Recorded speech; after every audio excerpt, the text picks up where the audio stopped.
अस्सलाम वालेकुम। Good morning Pakistan में कहूँगी क्योंकि हमने हिम्मत का मुजाहिरा करना है।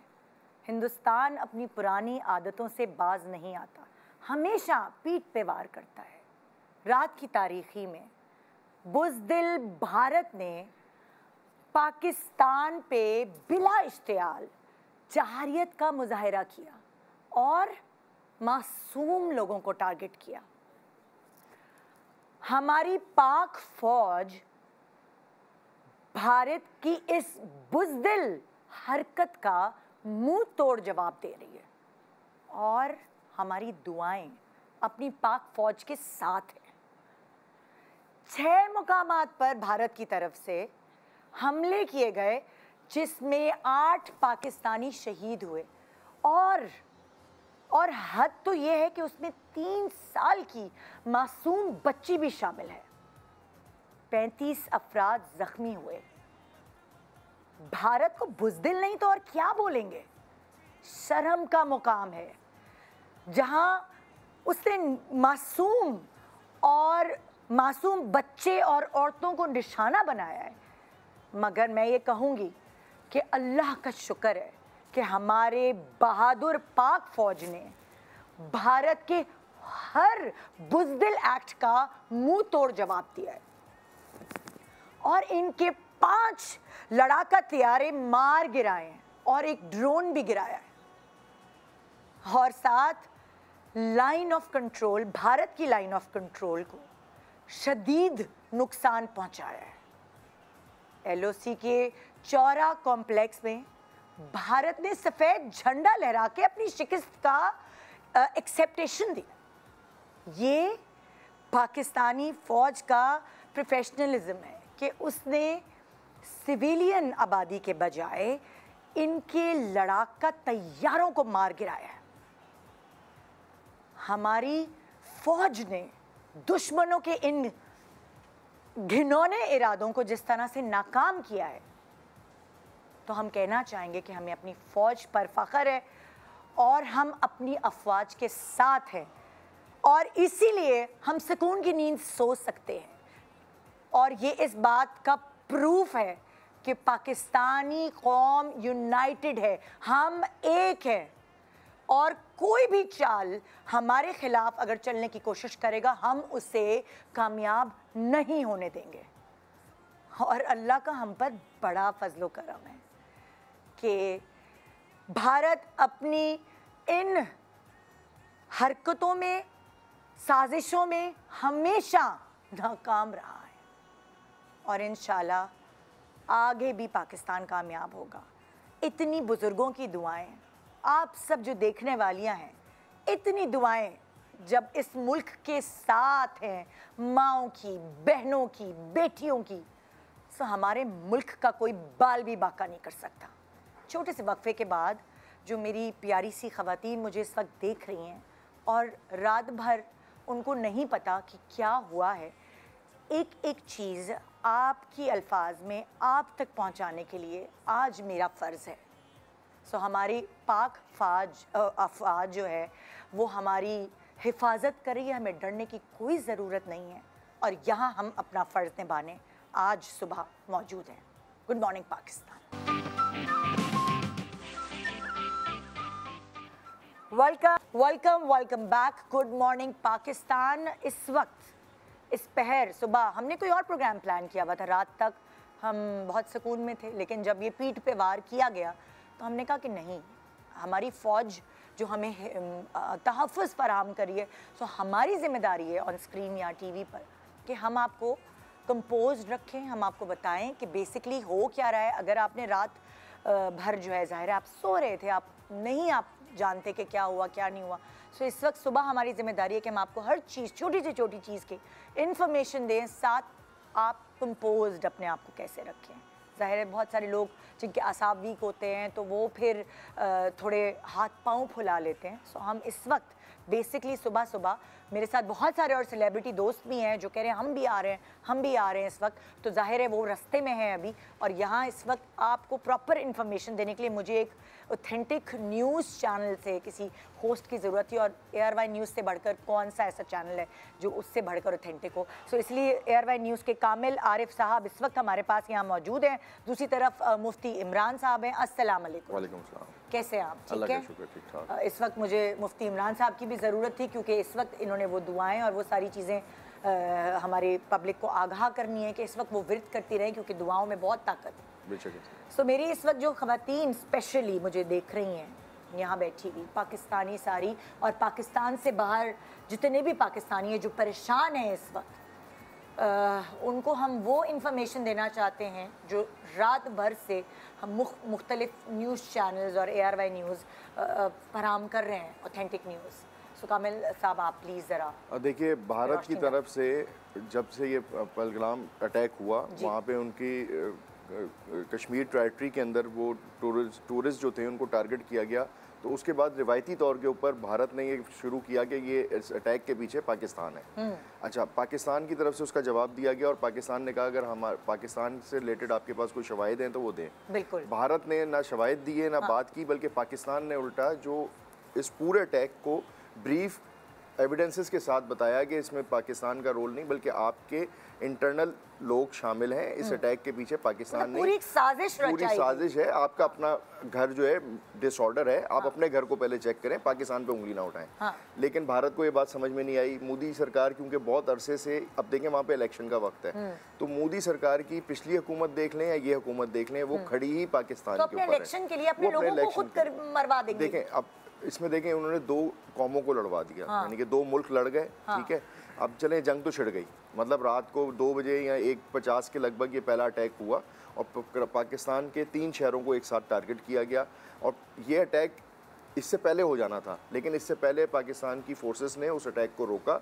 इनके राफेल तैयारे इससे पहले पाकिस्तान की हदूद में दाखिल होने की कोशिश कर रहे थे, लेकिन जिस दिन वो दाखिल होने की कोशिश कर रहे थे तो पाकिस्तान के रडार सिस्टम ने उनको होक किया और उसके बाद उनको पीछे की तरफ अटैक करने से रोक दिया। फिर उसके बाद नेवी की तरफ से एक और इसी तरीके की इंडिया की तरफ से जो उनके जंगी जहाज़ या आप ये कह लें कि अटैक करने वाले जहाज़ हैं उनको हुक किया गया। उसके बारे में मालूमात हासिल की गई और उसको फिर रोका गया। लेकिन जाहिर है कि अब दोनों तरफ आलात हैं, पाकिस्तान के पास जितने आलात हैं इतने भारत के पास हैं, दोनों इक्विप्ड हैं और दोनों न्यूक्लियर पावर हैं। इस जंग की जो सबसे ख़तरनाक बात यह है कि दोनों न्यूक्लियर पावर मुल्क हैं जो आमने सामने लड़ रहे हैं। और इससे पहले आप देखें जितनी भी जंगें हुई हैं या हो रही हैं अभी भी, चाहे उसमें आप गज़ा ले लें, इसराइल ले लें, यमन ले लें और दूसरी साइड ले लें, उनमें न्यूक्लियर पावर मुल्क नहीं है आमने सामने, ये न्यूक्लियर पावर मुल्क हैं। अगर कंट्रोल जैसे भारत ने लूज़ कर दिया, भारत ने हमला कर दिया, अब पाकिस्तान चाहे तो अभी अपना अगर पावर शो करना चाहे तो हम न्यूक्लियर की तरफ जा सकते हैं, लेकिन अभी तक हमने उनको उतना ही जवाब दिया है जितना उन्होंने जवाब दिया, बल्कि उससे ज़्यादा दिया है। हमने ये बताया है कि हमारे पास भी तोपें हैं, हमारे पास भी जहाज़ हैं और हमारे पास भी गोला बारूद है। ऐसा नहीं है सिर्फ आपके पास है, ये आप लेके आए। उन्होंने पाकिस्तान के जिन शहरों में हमला किया उसमें भावलपुर था, मुजफ्फराबाद, आज़ाद कश्मीर था और कोटली सेक्टर के ऊपर जो उन्होंने हमला किया उसमें इन्होंने तमाम मसाजिद पे हमला किया। और मसाजिद पे हमला करने के बाद आज जो मैं सुबह आते हुए इंडियन चैनल्स को थोड़ा सा फॉलो करता हुआ आ रहा हूँ तो वो कह रहे हैं कि कोई अच्छा उनकी भी अलग चैनल के ऊपर अलग स्टोरी है। कोई कह रहा है कि लश्कर तैयबा के हेडक्वार्टर को हमने टारगेट कर लिया है, कोई कह रहा है जी हमने दाइश के हेडक्वार्टर को टारगेट कर लिया है। तो वो बच्ची जो 3 साल की बच्ची मासूम। दूसरी बात ये है कि आप एक टारगेट बताएं जिसमें कोई नामी गिरामी शख्स वहाँ पे इस हमले में मारा गया। ठीक है, आपके पास इंफॉर्मेशन क्या थी? आपने रूटीन की जो मुसलमानों की मसाजिद हैं उनको टारगेट करके आपने उनको एक टेरिटरी बता दिया। ठीक है जी, चलें आपने कर दिया, आपको वो करने के लिए आपने कर दिया। अच्छा, दूसरी बात ये है कि इंडिया के पास अब इंडिया इसको लश्कर या 100 कालदम जमातों का गढ़ बना के अटैक क्यों कर रहा है? क्योंकि भारत में बहुत सारे मुसलमान रहते हैं। भारतीय मुसलमान नहीं चाहते कि पाकिस्तान के साथ लड़ाई हो। भारत को सबसे बड़ा जो सामना था गुज़श्ता कई दिनों से वो वहाँ रहने वाले मुसलमानों का था, क्योंकि मुसलमान लड़ना नहीं चाहते। भले वो भारतीय होंगे, वो नेशनलिस्ट भी होंगे, वो इंडिया को ओन भी करते होंगे, लेकिन वो चाहते नहीं है कि लड़ाई हो। लेकिन भारत ये चाह रहा था। लड़ाई कौन चाहेगा? मुझे बताए, जो इंसानियत से प्यार करने वाले लोग हैं, वो कोई लड़ाई नहीं चाहते। ये साजिश है। हम पिछले जब ये 22 तारीख या मेरे ख्याल में 22 तारीख से ये सारा वाकया शुरू हुआ, तो पाकिस्तानी गवर्नमेंट मुसलसल ये कह रही है कि हम लड़ना नहीं चाहते, हमसे अगर कोई बात है तो टेबल पे बात कर ले, हम टेबल पे हर किस्म की बात करने के लिए तैयार हैं, लेकिन अगर आप हमला करेंगे तो हम उसका जवाब देंगे। ठीक है, अच्छा हमने ये किया। जैसे ही ये हुआ उसके बाद हमने उनके 5 तैयारे अब तक गिरा दिए, 5 जंगी जहाज गिरा दिए, उनके राफेल तैयारे जिसके ऊपर उनको घमंड था कि ये हमारे सबसे जो है मजबूत आलात हैं हमारे पास, हमने 2 तैयारे गिरा दिए, आधे घंटे में गिरा दिए। ठीक है, उसके बाद हमने उनके एक और जंगी जहाज है JU के नाम से, हमने वो गिरा दिया। फिर उसके बाद हमने उनके ड्रोन्स हमारे पास आ रहे थे, सियालकोट सेक्टर में फ्लाई कर रहे थे, हमने 2 ड्रोन्स गिरा दिए। ठीक है, हमने उनकी चेक पोस्टें तबाह कर दी, हमने एयर स्ट्राइक्स कर दी, हमने जितनी हमारे LOCs के पास चेक पोस्टें थी हमने उन पे हमले कर दिए। सुबह नतीजा क्या निकला, उन्होंने एक चेक पोस्ट के ऊपर सफ़ेद झंडा लहरा दिया, अमन का झंडा। मतलब ये भाई हमारी तरफ अभी नहीं आओ, पर ठीक है अब आप बात कर लेते हैं। ठीक है, तैयारी तो करते ना, हमला करने से पहले अपना बचाव तो करते। अब देखें, अब बात ये है कि अब हमारा जवाब तो अब शुरू हुआ है। अब ये रुकेगी तो हमारी मर्जी से। DG ISPR ने भी रात को कहा कि शुरू आपने कर दिया है, रोकेंगे अब हम। मतलब अब हम रुकेंगे तो रुक सकता है, अदरवाइज तो नहीं रुक सकता। अब जो आपने शुरुआत करनी थी वो आपने कर ली है। अच्छा, हम तो तैयारी के ऊपर ऑलरेडी थे। हमारी ये देखें, अब बात ये है कि लोग अमूमी तौर के ऊपर भारतीय चैनल ये कह रहे हैं कि भाई आपके हमने वहाँ से स्ट्राइक कर दी, आप लोग ये कर रहे थे। हम अब जाग रहे थे तो हमने रियलिटेट किया, हमने फौरन रिस्पॉन्ड किया। अगर हम सो रहे होते तो हम सबको सुबह पता चलता। तो हमने तो अगले 5 मिनट में आपको बता दिया कि हम मौजूद हैं, बल्कि 5 मिनट में नहीं, बल्कि दूसरे आधे से ज्यादा पाकिस्तान उठ चुका था उस वक्त। बिल्कुल ऐसे ही है, उठ चुका था। मतलब जो मेरे रिश्तेदार जो बाहर रहते हैं पाकिस्तान से, उन्होंने फोन करके मुझे उठाया। पूरा इंटरनेशनली सबको पता चल चुका था। भारत के लिए एक फुटेज बहुत ज़रूरी है। मैं कहूँगा कि अगर हमारे पास भी हो और हमारे न्यूज़ चैनल पे चल रही है तो वो दिखाएं, जिसके अंदर लोग खड़े हुए और वो आसमान पे आते हुए रॉकेट्स को देख रहे हैं, और वो तमाम पब्लिक सड़कों पे खड़ी हो गई है, वो डर के भाग नहीं रही, वो अटैक देख रहे हैं। ठीक है, और वो फुटेजेस बना रहे हैं। ठीक है, आप ये कहते हैं कि आपने पाकिस्तान के F-16 तैयारे गिरा दिए, आप एक फुटेज दिखा दें, एक वीडियो दिखा दें, आप अपने ही गिरे हुए जहाज़ों की फुटेज दिखा के पाकिस्तान के F-16 तैयारे बना रहे हैं, तो आप अपनी आवाम को गुमराह कर रहे हैं।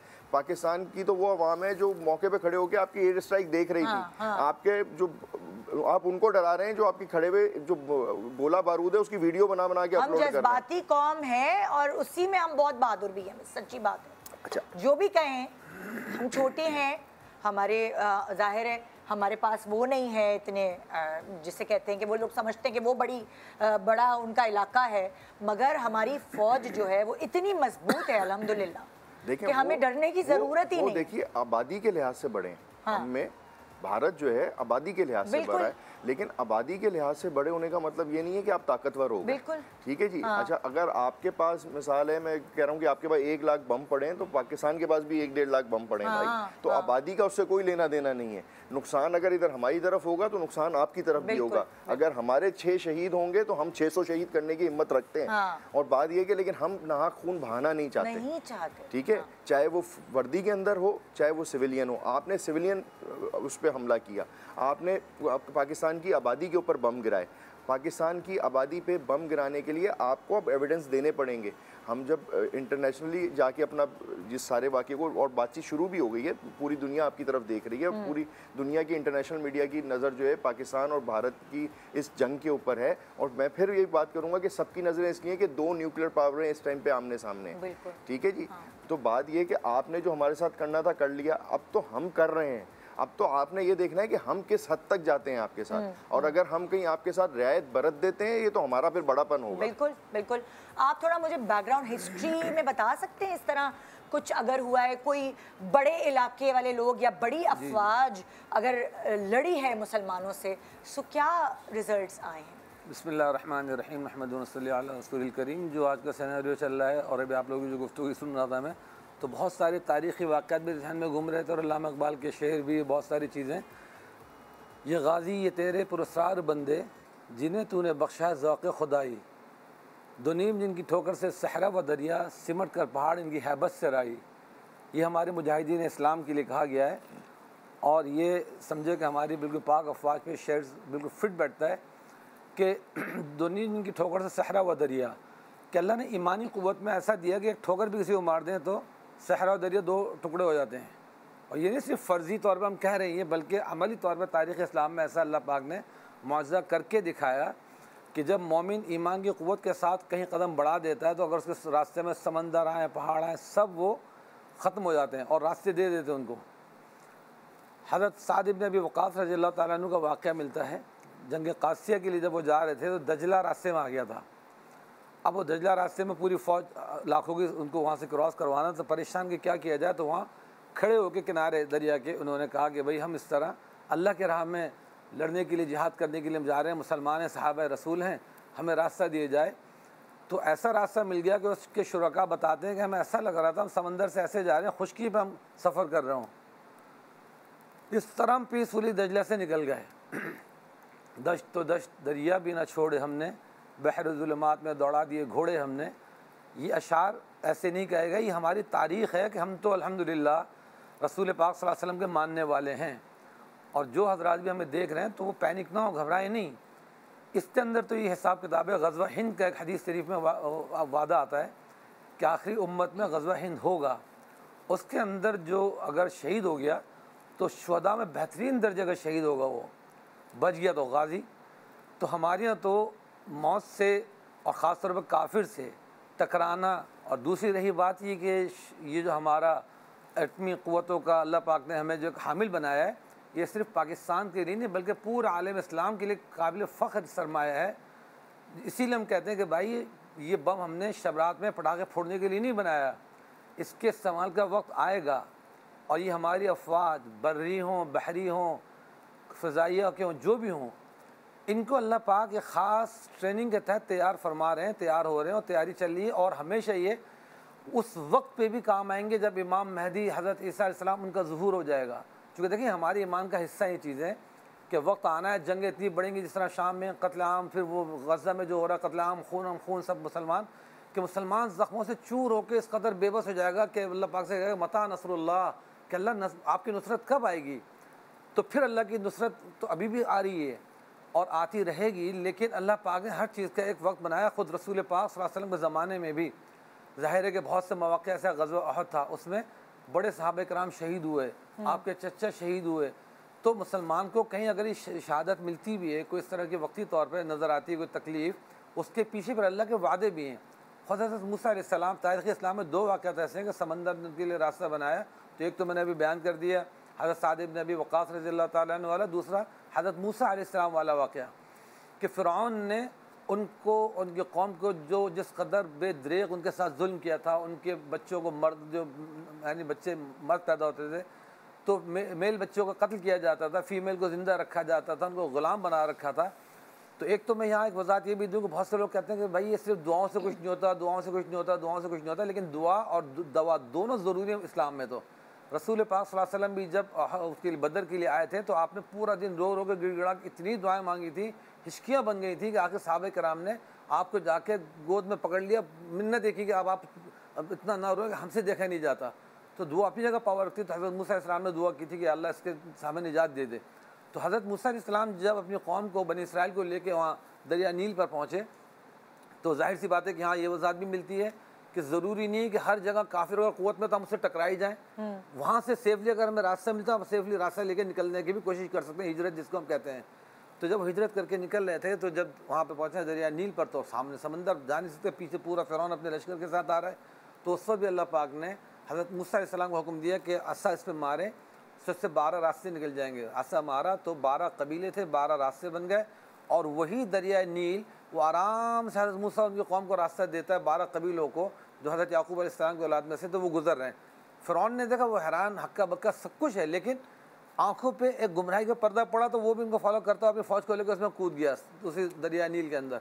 हज़रत मूसा अलैहिस्सलाम बिल्कुल हिफाजत के साथ अपनी कौम को लेकर वो उस किनारे पहुँच गए और फ़िरौन जब उनको फॉलोअप करता करता करता बीच में पहुँचा तो अल्लाह पाक ने दरिया को हुक्म दे दिया कि मिल जा। अब वो दरिया मिल गया तो अब डूबने लगा। उस वक्त जब उसको अंदाज़ा होता है कि अब मैं, मेरी फ़ौज सब गए, तो अब कहता है कि आमनतु बिरब्बी मूसा व हारून, कि मैं भी मूसा और हारून के रब पर ईमान लाना चाहता हूँ। तो अल्लाह ताला फरमाता है अलान, अब तू कहता है ईमान लाता हूँ। और हज़रत जिब्रील को हुक्म दिया उसके मुँह में खाक डाल दें, खाक डाल के उसको डुबो दिया गया। तो हमारी तो तारीख़ें भरी पड़ी हुई हैं कि वहाँ तो माशाल्लाह कुर्बानियों के, फतह के, या अगर नुकसान भी हो तो हज़रत जो अमीर हमज़ा रज़ी अल्लाह ताला अन्हु शहीद हुए हैं तो 70 से ज़्यादा उनके ज़ख्म थे, मुसला कर दिया गया। मुसला कहा जाता है कि जी पूरे नाक कान काट दिए जाना, लेकिन कहीं इस्लाम रुका। हज़रत इमाम हुसैन रज़ी अल्लाह ताला अन्हु पूरे अपने आल औलाद के साथ निकल के गए हैं। तो इस लिहाज से हमारी तारीख बड़ी, हमें घबराना डरना बिल्कुल नहीं है। नस्रुम मिनल्लाहि फतहुन करीब, इसका विद रखें कि अल्लाह की तरफ से नुसरत होगी, फतह करीब इंशाअल्लाह। एक छोटा सा वक्फा ले रहे हैं, वक्फे के बाद हमें और भी हमारे जो दोस्त हैं, सेलिब्रिटीज़ जिनको आप फॉलो करते हैं, वो भी ज्वाइन करेंगे। और बहुत सारे लोग इस वक्त खुद आना चाह रहे हैं, इस वक्त बात करना चाह रहे हैं और आपको हिम्मत देना चाह रहे हैं, क्योंकि जो हमारे ऊपर हमारी पीठ पे वार किया गया है उसका मुंह तोड़ जवाब हम लोग दे चुके हैं। Good morning Pakistan, welcome back. Good morning Pakistan ji. इस वक्त आपको हम जो रात 1:50 पर जो हमारे साथ हमारी पीठ में छुरा घोंपा गया जी, उसकी तफसीलात हम आज आपको बयान कर रहे हैं, अभी बता रहे हैं आपको। कामिल आरिफ साहब जो हैं वो फैक्ट्स बताएंगे। जो इस वक्त आप जिक्र कर रहे थे पिछले सेगमेंट में कि हमारी आवाम जो है वो इतनी बहादुर है कि वहाँ मिसाइल स्ट्राइक हुए हैं और वो खड़ी हुई वीडियोस बना रही है, वो देख रही है, वो वहाँ से भाग नहीं रही है। कुछ वीडियोस ऐसी हैं जिसमें आप ये देख सकते हैं कि पाकिस्तानी अवाम जो कहते हैं ना कि हम तो वो कौम है कि जिसको ये कहा जाता है कि समंदर में जो है ना ख़तरा है सैलाब आने का, और जो समंदर है वो अपना जोश मारेगा तो हम जो है वहाँ जाके बैठ जाते हैं, बोला हम आते हुए देखेंगे। तो बात ये है कि हम उससे नहीं डर रहे। तो बात ये है कि आपके एयर स्ट्राइक्स ने, आपने जो मिसाइल दागे, उसकी जो वीडियोस हैं वो रात से सोशल मीडिया के ऊपर वायरल है और भारत भी उन्हीं वीडियोस को चला रहा है अपने चैनल्स के ऊपर। तो उसमें आप ये देख सकते हैं कि इधर एक जगह पे बम गिरा हुआ है, लोग ये देख रहे हैं कि हुआ क्या है, क्योंकि कोई टेरर अटैक हुआ उस टाइम पे लोगों को शायद अंदाज़ा नहीं हुआ कि ये एयर स्ट्राइक या मिसाइल दागे गए हैं भारत की तरफ से। लेकिन उसी जगह के ऊपर चंद जगह पे खड़े हुए एक शहरी वीडियो बना रहा है और थोड़े फासले के ऊपर एक और मिसाइल आके गिरता है और लोग वहाँ खड़े हुए देख रहे हैं और हर चीज़ रिकॉर्ड कर रहे हैं। और उसके बाद ये रिकॉर्डिंग का सिलसिला जारी है। जितनी भी वीडियोस अब तक वायरल हुई हैं ये भारत की तरफ से नहीं जारी की गई, हम भारत ने अपने किसी मिसाइल दागने की वीडियो जारी नहीं की, बल्कि पाकिस्तानियों ने खुद बनाई हैं अपने इलाकों में गिरते हुए। इंटरनेशनली वायरल हो रही है जितनी भी वीडियोस हैं हमने खुद बनाई हैं, आम पब्लिक ने। जो पहला आपका मिसाइल गिरा उसके बाद हम जब अलार्म हुए, जब पब्लिक ने देखा तो पब्लिक ने निकल के वीडियोस बनाना शुरू कर दी। तो अब जितनी भी वीडियोस हैं ये भारत की तरफ से जारी करदा नहीं है, ये हमारी जारी करदा है और हम बम के करीब गिरने वाली जगह पे खड़े होकर आपको वीडियोस बना के दिखा रहे हैं। अच्छा, दूसरी बात ये है कि अभी जो खबर मैं अभी थोड़ी देर पहले पढ़ रहा था वो इंटरनेशनल मार्केट की है और उसमें भारत को बड़ी शर्मिंदगी का सामना करना पड़ा है। जो राफेल तैयारे थे ये फ्रांसीसी कंपनी के तैयारे थे जिसमें भारत ने अरबों डॉलर जो इन्वेस्ट किए थे उसके शेयर्स गिरने लग गए हैं, क्योंकि शेयर्स इसलिए इंटरनेशनल मार्केट में गिरे कि वो जहाज़ पाकिस्तान ने तबाह कर दिए। तो इंटरनेशनल मार्केट में उसके शेयर्स इसलिए गिरना शुरू हो गए कि तो किसी काम का नहीं, यहाँ तो किसी काम का नहीं है। अच्छा, अब वो भले जहाज़ फ्रांसी कंपनी ने बड़ा अच्छा बना के दिया लेकिन आपकी एयरफोर्स नकारा निकली जो उसको कैरी नहीं कर सकी। और पाकिस्तानी जो हमारे जंगी जहाज़ हैं और पाकिस्तान का अपना तैयार करदा जो तैयारा है उसने जाके आपको गिरा दिया जहाज़। तो बात ये कि एक तरफ आपका अरबों डॉलर का जहाज़ था, एक तरफ पाकिस्तान का एक नॉर्मल सा जेट तैयारा था जिसने आपके इतना महंगे जहाज़ को गिरा दिया। तो फ्रांसीसी कंपनी भी यकीनी तौर के ऊपर अपने आलमी मार्केट में शेयर्स गिरने के बाद सर पीट रही होगी, हमने किस फोर्स को जो है ना या किस एयरफोर्स को अपने तैयारे दे दिए थे कि अब उनके इंटरनेशनल मार्केट में शेयर्स गिर रहे हैं। अच्छा, इसके बाद से अब तक पाकिस्तान जो अलर्ट पोजीशन के ऊपर है वो हमारे लिए क्योंकि ज़रा सीरियसनेस है और भारत के लिए उससे ज़्यादा है। तो अभी हमने अपनी एयर स्पेस बंद की हुई है। अच्छा। हमारे पास रात को सबसे पहले जब ये स्ट्राइक की भारत ने तो हमने सियालकोट एयरपोर्ट को बंद किया, फिर इस्लामाबाद एयरपोर्ट को बंद किया, फिर लाहौर एयरपोर्ट को बंद किया और इसी तरीके से फैसलाबाद, कराची भी बंद है। कराची भी हमने परवाजें बंद कर दी थी क्योंकि ज़ाहिर है बाकी पाकिस्तान के एयरपोर्ट्स बंद हो गए तो कराची से ऑपरेट करने का वो सवाल ही नहीं पैदा होता था। फिर इंटरनेशनल जितनी फ़्लाइट्स थी ज़ाहिर है रूट बनता है, बीच में कोई एयर स्ट्राइक हमें क्योंकि एयर स्पेस खाली करनी थी। एयर स्पेस हमें इसलिए खाली करनी थी कि हम रडार के ऊपर सिर्फ भारत के अच्छा, एयर स्पेस बंद करने की वजूहात क्या होती हैं? एयर स्पेस पाकिस्तान ने फौरी तौर के ऊपर इसलिए बंद की कि जितने भी कमर्शियल जहाज़ हैं या जितने भी दुनिया से परवाज़ें जाती हैं वो पाकिस्तान का रुख ना करें। तो पाकिस्तान की टेरिटरी के अंदर अगर कोई भी जहाज़ नज़र आएगा तो वो दुश्मन का जहाज़ तस्वुर किया जाएगा। तो पाकिस्तान ने फौरी तौर के ऊपर पहले अपनी लोकल परवाज़ों को ग्राउंड किया, उसके बाद फ़िज़ा में जितने जहाज़ थे उनको कहा कि हमारी टेरिटरी छोड़ दें, फिर उसके बाद अपने एयरपोर्ट्स को शट डाउन कर दिया। और ये जंग का असूल होता है कि एयरपोर्ट्स को शट डाउन कर दिया जाता है, लाइटें बंद कर दी जाती हैं और जितना भी वहाँ रेडार सिस्टम होता है तो उसको जो फ्लाइट्स आने वाली होती हैं या जाने वाली होती हैं सबको रोक दिया? जी, सबको रोक दिया। और जितनी जा रही थी, यानी कि जो सियालकोट के रास्ते में थी, इस्लामाबाद के रास्ते में थी, लाहौर के रास्ते में थी, उनको वापसी बुला के कराची लैंड कराया गया दोबारा से। और इंटरनेशनल फ्लाइट जितनी जा रही थी वो भी कराची लैंड की। कराची से जितनी परवाजें जिसने दुबई, कतर और दूसरे ममालिक के लिए फ्लाई करना था उनको भी कैंसिल कर दिया गया। अब उनका नया शेड्यूल आएगा जब एयर स्पेस खुलेगी। अब से कुछ देर पहले की इत्तला है कि कराची और लाहौर की जो एयर स्पेस है उसको कुछ देर के लिए खोला गया है, लेकिन बाकी जगह की एयर स्पेस को नहीं खोला गया। लेकिन ज़ाहिर है उसका एयर स्पेस बंद की जा सकती है, खोली जा सकती है, क्योंकि लोगों को ट्रैवल करना होगा तो उसके लिए थोड़ी देर के लिए खोली गई होगी। स्कूल कहाँ के बंद हैं? पंजाब पूरा स्कूल का बंद है, इस्लामाबाद बंद है, रावलपिंडी बंद है, आज़ाद कश्मीर में सारी एक्टिविटीज़ बंद कर दी हैं हमने।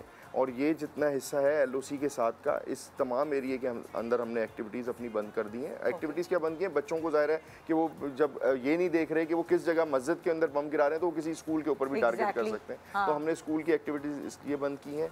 बाकी हमारा बच्ची की तस्वीर भी पूरी वायरल हो रही जो 3 साल की बच्ची है। अच्छा, मतलब बाकी कराची शहर आज आप देखें या बड़े शहर देखें, रूटीन के मुताबिक ऑपरेट कर रहे हैं, रूटीन के मुताबिक चल रहे हैं।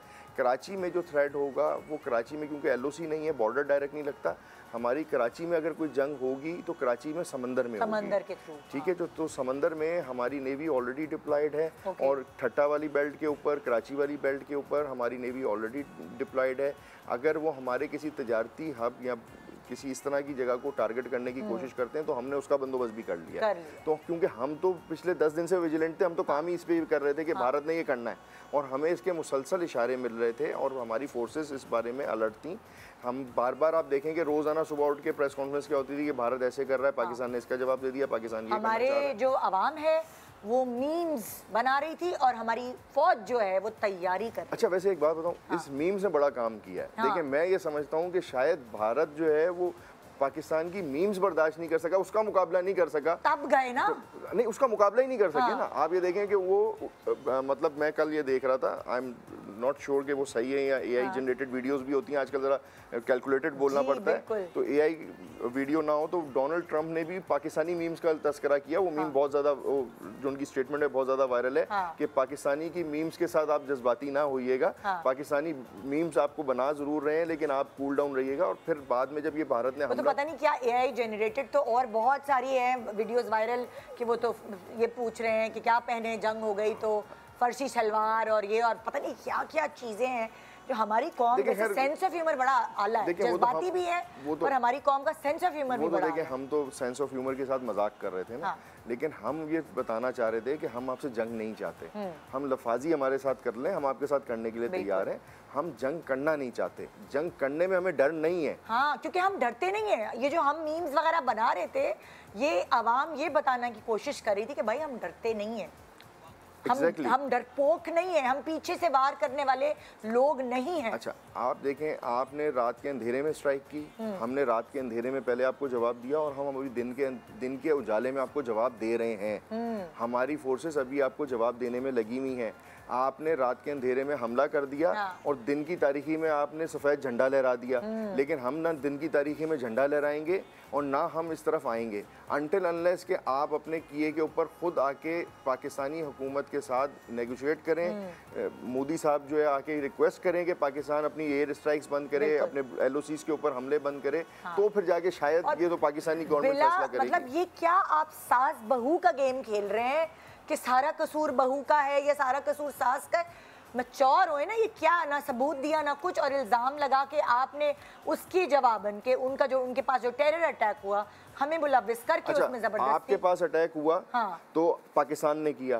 पाकिस्तान में जो बलूचिस्तान में ट्रेन के ऊपर अटैक हुआ और हम ये कहते हैं कि वो रॉ उसमें इन्वॉल्व है, तो आप वो नहीं मानते जी। तो पाकिस्तान को भी इस लिहाज से, अगर पाकिस्तान में पहला हमला तो नहीं हुआ, पाकिस्तान तो पिछले कई सालों से टेररिज्म का शिकार है। देखिए, हमने तो बलूचिस्तान में टेररिज्म देखा, हमने KPK में टेररिज्म देखा, हमने भारत की तरफ, हमारे बच्चे याद है आपको आर्मी पब्लिक स्कूल के अंदर हमारे छोटे छोटे बच्चे मासूम, ठीक है। क्या ट्रॉमेटिक वो दिन था। अभी देखें कि भारत ने अपने जो स्लीपर सेल्स हैं उनको एक्टिवेट कर दिया है। पिछले कई अरसे से भारत जो है कहीं ना कहीं आप ये देखें कि पाकिस्तान में जो टेररिस्ट अटैक होता है वो भले किसी और की तरफ से किया गया हो, लेकिन पीछे आपको उसके रॉ मिलेगी, उसमें इन्वॉल्व मिलेगी। रॉ कैसे इन्वॉल्व मिलती है? जैसे मिसाल ले लें कि हमारे पास एक कालादम जमात ने हमला किया, कालादम जमात के को फंडिंग करने में भारत इन्वॉल्व होता है। इंडिया लंदन में जब वो कर रहे थे, प्रोटेस्ट कर रहे थे, इस प्रोटेस्ट के खिलाफ, ये वाक़े के दहशतगर्दी के वाक़े के खिलाफ, तो वो वहाँ पे आपने पाकिस्तानी कौंसलेट के ऊपर भारतीयों ने हमला कर दिया, लंदन पुलिस ने उसको पकड़ा। हाँ। फिर दूसरी बात आप ये ले लें कि पाकिस्तान की अभी पाकिस्तानी फ़ौज ने जो है कुछ दिन पहले ऑपरेशन किया, तो हमारे मुल्क के अंदर जो है खारजी दाखिल होने की कोशिश कर रहे थे। पाकिस्तान की तारीख़ में जो है इतनी बड़ी तादाद के अंदर खारजी नहीं मारे गए जो असला गोला बारूद लेके पाकिस्तान में दहशतगर्दी के लिए दाखिल हो रहे थे।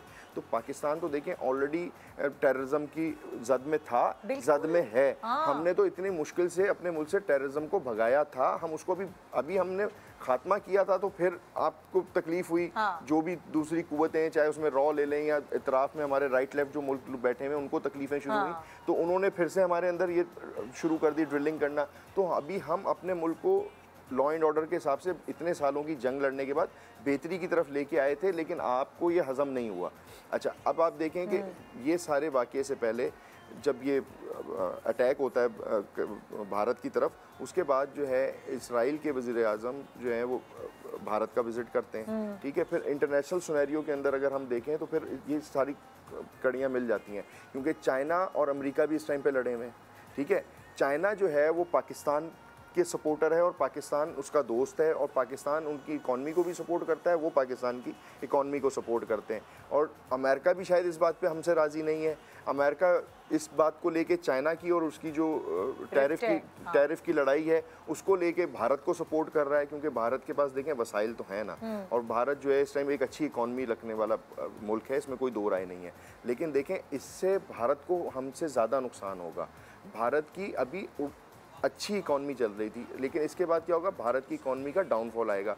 मल्टीनेशनल कंपनियां आपकी तरफ ब्रेक लगाएंगी, आपके यहाँ जितने भी लोग आना, अभी आप देख लें कि पाकिस्तान ने एयर स्पेस बंद की थी तो भारत को तो वैसे ही तबीयत साफ़ हो गई थी, भारत को तो वैसे ही पसीने छूटना शुरू हो गए थे।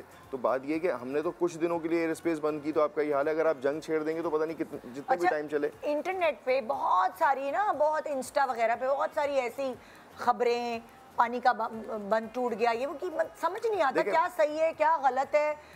आम पब्लिक, जो आम पब्लिक है ना, वो नहीं बता पाती है, वो नहीं समझ पाती कि ये सही न्यूज़ है या गलत न्यूज़ है। बहुत अजीब नहीं, देखिए वो बेसिकली ये था कि सिंध ताश माहदे के तहत जो भारत की तरफ से पाकिस्तान के हिस्से का पानी है वो भारत ने देना ही देना है, ठीक है जी। लेकिन भारत ने इस दफ़ा ये कहा कि जी हमने पानी रोक दिया है और हम पानी नहीं देंगे, ठीक है। पानी तो देखें उन्होंने देना ही देना था। ये बेसिकली कशीदगी की एक और सिलसिला था कि आपने कहा जी हम पानी रोक देंगे, और पानी रोक दिया आपने। पानी रोकने के बाद इसके कशीदगी का सिलसिला बढ़ा, पाकिस्तान ने उसका जवाब दिया। फिर उसके बाद ये इतलात आई कि उसने जो है बिन बताए पानी छोड़ दिया है। अच्छा, वो क्या करते हैं, हमेशा ये कोशिश करते हैं कि जब पाकिस्तान में मौसम ऐसा हो, जब बारिशें होने वाली हों, तूफ़ानी सूरत हाल हो, तो वो भी पानी छोड़ें, और यहाँ से भी पानी शामिल हो जाए तो थोड़ा सैलाबी सूरत हाल हो, तो पाकिस्तान को इकनॉमिकली नुकसान हो। तो उन्होंने वही स्ट्रेटजी अभी तक अपनाई हुई है। लेकिन बात यह कि इतने सालों में हमने भी फिर मज़ीद तैयारियाँ की होंगी, हमने भी सैलाब देखे हैं, तो हमने उसके ऑल्टरनेट भी देखे होंगे। बहुत अच्छा नहीं होगा लेकिन अच्छा होगा। अच्छा, शफात भी हमारे साथ यहाँ मौजूद हैं, और वही सुबह सुबह हम सबको इसी तरह बुलाया है। आज अस्सलाम वालेकुम Shafat, thank you so much for coming. और इमरजेंसी नाफिस होती है तो बस यही होता है कि इमरजेंसी में ही हमने बुलाया सबको। एब्सोल्युटली। पहले तो कामले अच्छे लग रहे हैं ना आप। मेरी फ्लाइट थी और फ्लाइट सभी कैंसिल हो गई हैं, एयरपोर्ट्स बंद हो गए हैं। मैं आपको सुन रहा था जिस तरह से आपने बात की। पहले तो आज का ये दिन जो है और ये जो पूरी कार्रवाई हुई है, इसका एक साइनॉप्सिस ले लेते हैं, और वो ये है कि एक बच्ची जो यूनिवर्सिटी गोइंग थी, एक लड़का जो 9th क्लास का था, ये दोनों बहन भाई ये शहीद हो गए आज कश्मीर में, जिनकी नमाज जनाजा अब से कुछ देर बाद है। एक बच्ची जिसकी उम्र 3 साल है, वो शहीद हो। ये प्रिसाइसली वही सिचुएशन है और वही जहनीत है जो कि इसराइल में जो लीडरशिप है वो रखे हुए है। और इस वक्त अनफॉर्चुनेटली इंडियन लीडरशिप के अंदर वही जहनियत इतना उनको कॉन्फिडेंस दे रही है कि अगर वहाँ ये हो सकता है तो हम भी कर सकते हैं, तो क्यों ना करें। और मुझे शदीद तरीन अफसोस है उन लोगों की जहनियत पे, और दिल से नफरत है उन लोगों से अक्रॉस द बॉर्डर जो बैठे हुए हैं और इस वक्त उन बच्चों की शहादत को सेलिब्रेट कर रहे हैं। माय गॉड, ये बिल्कुल वही जहनियत है, तो कोई फर्क नहीं है। देखिए शफात, मैं आपकी बात से मैं एक बात को सेकंड करूं, मुझे एक बात याद आई कि ये भारत की, अब देखें इसका पर्सपेक्टिव दूसरा हो सकता है, शायद मैं गलत सोच रहा हूँ। पाकिस्तान के आर्मी चीफ ने थोड़े दिन पहले एक प्रेस ब्रीफिंग के दौरान ये ऐलान किया कि गज़ा के मुताल्लिक उन्होंने बड़ा खुल के कहा कि पाकिस्तान ने आवाज़ उठानी है, बल्कि आप लोगों का सवाल ये होना चाहिए कि पाकिस्तान ने कब उठानी है और हमने क्या करना है।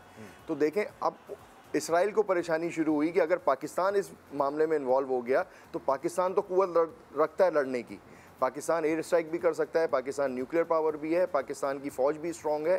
तो मुझे ऐसा लगता है कि जब इसराइली वज़ीर-ए-आज़म ने विज़िट किया भारत का और पाकिस्तान और भारत के दरमियान ऑलरेडी कशीदगी हो चुकी थी, तो वो गज़ा को भी शायद हमसे इंगेज करना चाहते थे। भाई मैं आपकी इस बात को सपोर्ट करता हूँ, और मैं आपको एक नया डायमेंशन बताना चाहता हूँ। आप जाइए ट्विटर पे, हिस्ट्री निकालिए कि जब ये गज़ा कॉन्फ्लिक्ट शुरू हुआ तो दुनिया में 2 ममालिक थे जहाँ पे इस बारे में सेलिब्रेशन हो रही थी। First was Israel and second was India. और इंडिया में भी एक बहुत ही पर्टिकुलर माइंडसेट और एक बहुत ही लिमिटेड किस्म के लोग हैं, वो टिपिकल गंगा जमुना फिनोमिनन या इंडियन गुजरात फिनोमिनन के अंदर रहने वाले लोग हैं। साउथ इंडिया और सेंट्रल इंडिया के लोग या बंगाल के लोग कतई उसमें शामिल नहीं हैं, जिन्होंने इस मामले को सेलिब्रेट किया, बल्कि इसराइलियों को ट्वीटें करनी शुरू कर दी कि हम भी पार्टिसिपेट करना चाहते हैं। क्योंकि एक नैरेटिव बनाया गया है, एक नैरेटिव नफ़रत का, एक मजहबी इंतहा पसंदी का एक नैरेटिव बनाया गया, और वो नैरेटिव कोई भी सेंसिबल आदमी, वो इंडियन हो पाकिस्तानी हो, वो उसको रिजेक्ट करता है, मुस्तरद करता है। और आपको गज़ा के लोगों के साथ हमदर्दी रखने के लिए किसी मज़हब की, किसी सियासी सोच की ज़रूरत नहीं, सिर्फ बुनियादी तौर पर इंसान होना चाहिए आदमी। ये बुनियादी इंसानियत मिसिंग है। ये सेलिब्रेशन जो है वो एक नैरेटिव में तब्दील हुई, और वो नैरेटिव इतना ज़ोर पकड़ गया कि उनको लगा कि जिस तरह नेतन्याहू ने इस तरह, क्योंकि इसराइल के बारे में ये ध्यान में रखिए, उस मुल्क का कोई कॉन्स्टिट्यूशन नहीं है, तो जब भी इसराइल में कोई सिचुएशन गड़बड़ होती है उनके पास एक ही हल है पूरे मुल्क को इकट्ठा करने का कि गज़ा पे बम चला दो। ऐसे ही हुआ, अभी बीच में चंद दिन के लिए अमन हुआ, इसराइल में फिर पॉलिटिकल गड़बड़ शुरू हुई, उसने दोबारा अटैक कर दिया, फिर अच्छा, ये सूरत आजकल। एक छोटे से ब्रेक पे जा रही हूँ, मैं वापस आऊँगी, फिर मेरे साथ कोमल भी आ गई है, कोमल भी यहाँ पे होगी, और हम सब मिलकर यही आप लोगों से बात कर रहे हैं कि कंपोज्ड रहें, हम सेफ हाथों में हैं, हमारी आर्मी हमारे बॉर्डर्स पे है, हमारी मुहाफ़िज़ है, सो हमें डरने की कोई ज़रूरत नहीं है। हमारी आर्मी इतनी कमज़ोर नहीं है जिस तरह पड़ोसी मुल्क की आर्मी है। सो आप कंपोज्ड रहिए, और बहुत सारी दुआएं हैं जो हम आपको बताएंगे भी, उसका वेट करते रहिए इंशाल्लाह। अल्लाह हमारे साथ। Good morning Pakistan.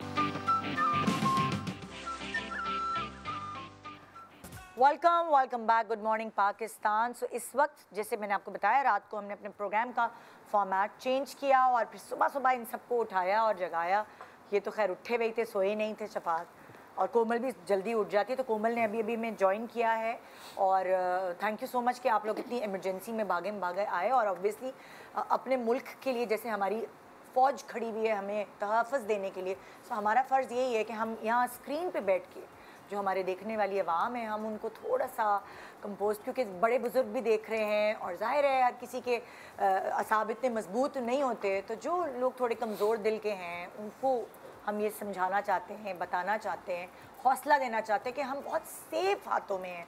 सो आपको कोई घबराने और डरने की ज़रूरत नहीं है। हम जज्बाती कौम है, और आप अभी देख रहे थे ना कि स्ट्राइक्स हो रही थी और हमारी आवाम भाग नहीं रही थी वहाँ से डर के, वो खड़े होके वीडियोस बना रही थी। सो आप कुछ भी कहें, उनके पास ये बहादुरी कहाँ से आ रही है हमें नहीं पता, वो पैदाइशी है। एक वीडियो तो मैंने कल ये देखी कि वो एयर स्ट्राइक्स हो रही हैं, और वो एक बंदा जो ना घर से निकल के सीढ़ी पे चढ़ के छत पे जाके वीडियो बनाने की तैयारी करो, और दूसरा वाला उसकी वीडियो बना रहा है। शहादत का जज्बा जो है हमारे अंदर कूट के भरा है। ऐसे ही मैं कोमल एक आपको बड़ी मजे की बात बताऊं, कल मेरे प्रॉपर्टी गाय ने मुझे लाहौर से फ़ोन किया, उसने कहा कि शफात भाई वो जो बॉर्डर साइड पे जो फार्म हाउसेज है ना, उनकी कीमतें बढ़ गई, तो इट्स टाइम टू इन्वेस्ट। क्यों कीमतें क्यों बढ़ गई, जंग शुरू होने वाली? तो उसने कहा पता नहीं, शायद लोग समझ रहे हैं कि रात को यहाँ पे आएंगे तो जरा मिसाइल गुजरेंगे यहाँ से, देखने में मज़ा आएगा, तो आप इन्वेस्ट कर दें इस time. And I was shocked कि लोग ऐसे टाइम पे कितना लाइट है, कोई टेंशन नहीं है कि यार कुछ इतनी बड़ी कोई इमरजेंसी आने वाली है, कंप्लीटली चिल है लोग, खास तौर पे बॉर्डर पे रहने वाले। And I wonder why.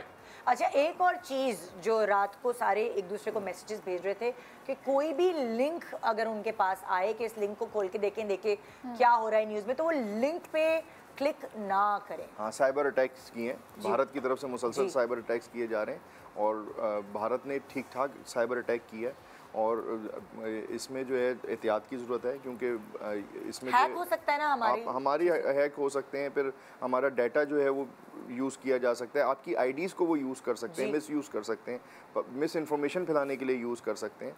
और उसमें जो क्योंकि ये भी एक तरह की सोशल जंग है ना जी, आप सोशल जंग भी साथ साथ लड़ रहे हैं आपकी। अच्छा, भारत यहाँ पे भी मिसकैलकुलेट कर गया। हाँ। भारत को ऐसा लग रहा था कि हमारा जो हाउस है वो ज़रा ऑर्डर नहीं है, इन ऑर्डर हुआ है, तो हमारे अंदर जो थोड़ी बहुत रिफ्ट चल रही है, तो भाई वो पाकिस्तानी हो या कोई भी मुल्क हो, उसके अंदर जो मामलात होते हैं वो अंदर होते हैं, लेकिन जब जंग छिड़ती है तो हमारे इख्तलाफात ख़त्म है। अब हमारी पाकिस्तान फौज के साथ किसी पाकिस्तानी अवाम की कोई रिफ्ट नहीं है, सब कुछ छोड़ देना। पाकिस्तान का मैच होता है तो सारे कैसे यूनाइटेड होके खड़े हो जाते हैं, भूल जाते हैं सिंध, पंजाब, बलूचिस्तान, मतलब लाइक सब कुछ भूल जाते हैं। उनको ये लग रहा था कि शायद पंजाब में कोई रिफ्ट है और पंजाब जो है वो बॉर्डर पे नहीं जाएगा, फौज के साथ नहीं खड़ा होगा। कल रात को जो है जितने LOCs हैं और LOCs के साथ जितनी आबादी है वो सारी की सारी, अभी आप फुटेज थोड़ी देर पहले मैं देख रहा था, जहाँ पाकिस्तान आर्मी जो है अटैक कर रही है इंडिया के ऊपर, वहाँ सिविलियंस खड़े हुए और अपनी सेल्फीज भी बना रहे हैं, वीडियोस भी बना रहे हैं और खड़े हुए वहाँ लड़ने के लिए उनके साथ। अच्छा कोमल, मैं तुमसे पूछना चाहूँगी, लाइक तुम इतनी किताबें पढ़ती हो, इतनी चीज़ें ज़ाहिर है,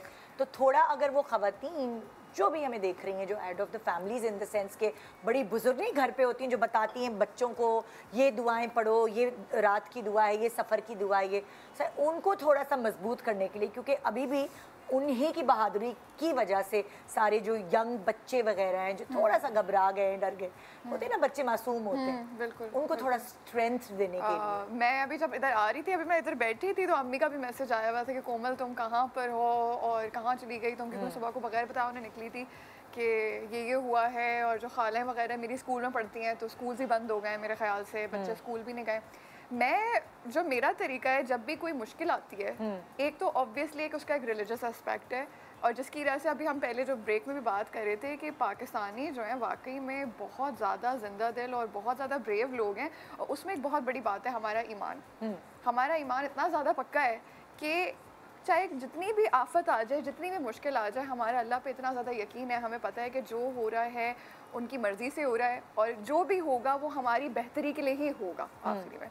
तो सबसे पहले तो रिलीजियस एस्पेक्ट आता है कि आपने इस बात पे यकीन रखना है। ये अगर हमारे लिए मे बी एक टेस्ट है कि हमें अपनी हम जो है और ज़्यादा यूनाइटेड हो जाएं। एग्जैक्टली, ठीक है। एग्जैक्टली। दूसरा मैं ये कहूँगी कि मेरा पर्सनल जो तरीका है ज़िंदगी में वो ये रहा है कि जब भी मेरे ऊपर कभी भी कोई मुझे क्वेश्चन करता है या मुझ पे कभी कोई अटैक करता है, राइट, एज अ मुस्लिम हो, एज अ पाकिस्तानी हो, एज अ गर्ल हो, तो मैं उसको अपने ऊपर हावी नहीं करती, मैं उसको मोटिवेशन की तरह यूज़ करती हूँ।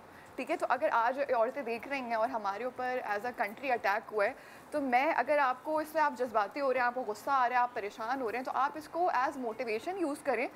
आपके पास आपके बच्चे हैं, उनको सबसे अच्छी तालीम दें, उनको सबसे अच्छा डिसिप्लिन दें। आपके जो हस्बैंड्स हैं जो काम पे जाते हैं उनको इतना मोटिवेट करें कि वो सबसे अच्छा काम करें, और हम अपनी इकॉनमी को बहुत स्ट्रॉन्ग करें। और उसके लिए हमें तालीम और डिसिप्लिन और अपने काम पे बहुत ज़्यादा ईमानदारी रखने की ज़रूरत है, और साथ साथ अपना ईमान बहुत पक्का रखने की ज़रूरत है। तो मैं ये कहूँगी। हाँ, बिल्कुल बिल्कुल, खूबसूरत बात कही बहुत। और मुझे लगता है कि आज जो लोग पैनिक में और घबराहट में, उन लोगों की घबराहट इसलिए भी कम होनी चाहिए क्योंकि पाकिस्तान एयरफोर्स के लिए आज एक बहुत बड़ा दिन है। यस, कि दुनिया की चौथी बड़ी एयरफोर्स इंडियन एयरफोर्स को लिटरली ग्लोबली एम्बैरस किया है पाकिस्तान एयरफोर्स ने। पहले 2 दफ़ा उनको वार्निंग दी थी जब उनके एयरक्राफ्ट नज़दीक आए थे हमारी बॉर्डर के चंद दिन पहले, तो उनको वार्निंग दी थी कि बिटिया अगर आप दोबारा नज़दीक आए तो अंजाम की जिम्मेदारी आपकी अपनी होगी, आपको पाकिस्तानी बॉर्डर के एयर स्पेस के नज़दीक आने नहीं दिया जाएगा। और यही हुआ कि उनके वो state of the art aircraft जिनका बड़ा 2019 बड़े पैसे उन्होंने खर्च किए, नहीं 2019 का जब ये ढंढोरा पिटा था ना 27 फरवरी का, तो इंडियन मीडिया में बड़ा शोर उठा था कि ये हमारे मिग इसलिए गिर गए और ये हमारे SU इसलिए गिर गए क्योंकि हमारे पास राफेल नहीं थे। राफेल आ गए ना, फिर तो पाकिस्तान बिल्कुल चित हो जाएगा। आ गए राफेल, आए और तीनों गिर गए। पाकिस्तानी एयर स्पेस में एंटर भी नहीं हो सके। कितनी अजीब बात है, कितनी आयरनी है कि इंडियन राफेल जो पाकिस्तानी पंजाब पे आ रहे थे उनको हंट डाउन किया गया इंडियन एयर स्पेस में, और वो भटिंडा में गिरे जो कि इंडियन पंजाब में। तो वहाँ के लोग जो हैं वो खुशियाँ मना रहे हैं और वो मतलब मलबे के इर्द गिर्द नाच रहे हैं, तो उस पर एक बड़ी जली भुनी सी कैफियत है इंडिया में। लेकिन पाकिस्तानी आपने सही अपनी वीडियो बनाई है, संदूर का जवाब वलीमे से दिया। मतलब लाइक हिलेरियस ना, संदूर का जवाब वलीमे से दिया। हाँ, वो सिंदूर करने आए थे यहाँ पे। आगे यहाँ पे हमारा पूरा वलीमे का प्रोग्राम था। तो ये बतौर पाकिस्तानी बड़े प्राउड मोमेंट है हमारे। अच्छा देखें, हमारे लिए सिर्फ एक इस पूरी एपिसोड में जो अफसोसनाक बात है कि हमारे 20-26 लोग अब तक शहीद हो गए हैं और हमारे उसमें बच्चे भी शामिल हैं, 46 इंजर्ड हैं, और ये शायद एक्सपायरीज का रेशो बढ़ भी जाए, शहादतें बढ़ भी जाएं, तो इसलिए हमें थोड़ा सा अफसोस है। वरना जितने इन्होंने पटाखे चलाए हैं, इससे ज़्यादा पटाखे हम शादियों में चला देते हैं।